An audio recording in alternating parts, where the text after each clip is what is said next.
Shemar Savage from Prarie View A&M is one of the best and most talented guys in the SWAC. And he will be one of the top guys statistically next season. I'm calling it now. You see, Shemar Savage is just as his name implies. He's a savage. That is his play style. That's just how he does it, man. He's a savage on the field. Listen, at 6'4", 210 pounds, he is the type of prospect that a lot of scouts would look at and drool over, whether you're at the FBS level or the FCS level, just because of how he plays the game. He's similarly built to Rome Odunze from Washington, who will be a first-round pick in April. They're similarly built. He's 6'4", 210.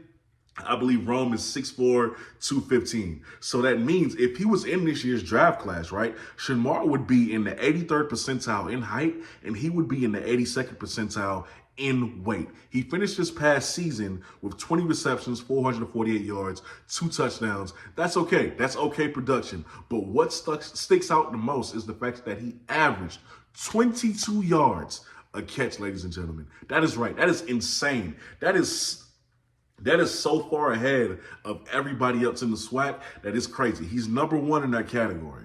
And here's the thing about Shemar. You love the fact that he's this big and yet this athletic, because at a certain point at this level of football, you're not going to be wide open every play. You're going to have to know how to catch the football with the DB all over your back. You're going to have to know how to beat press coverage without speed or quickness. Luckily for Shemar, he can do just that. Number one, he plays like an X receiver. He is an X receiver, let me say that. So because he plays that way, very often than not in his tape, you can see when it's time for him to go up and get the football, because he's so big, he can shield the ball away from defenders easily, because he towers over almost every DB that he faces, even when they line up against each other, especially in press coverage. It makes no sense.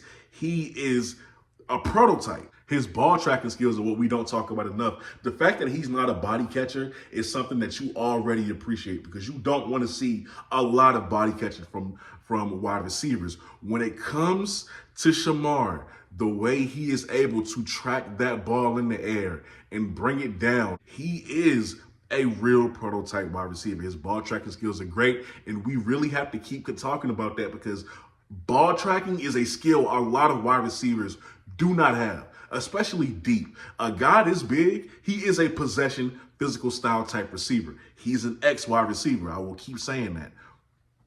On top of that, his speed, right? That's something that's kind of underrated about him. This guy has such good build-up speed that if you are a DB who can't match him in that area, you will struggle.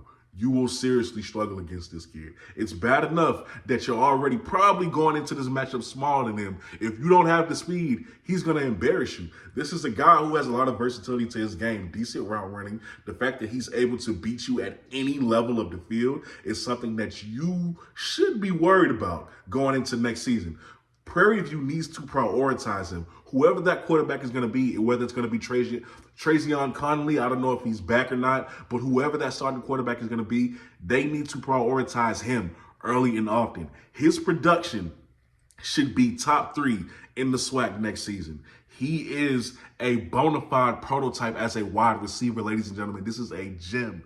This is a gem. He could be, with great production, man, he could really be the next guy that's drafted after this year, of course, if we don't have anybody else drafted at HBCU. He could be the next guy up. Shemar Savage is a prototype wide receiver.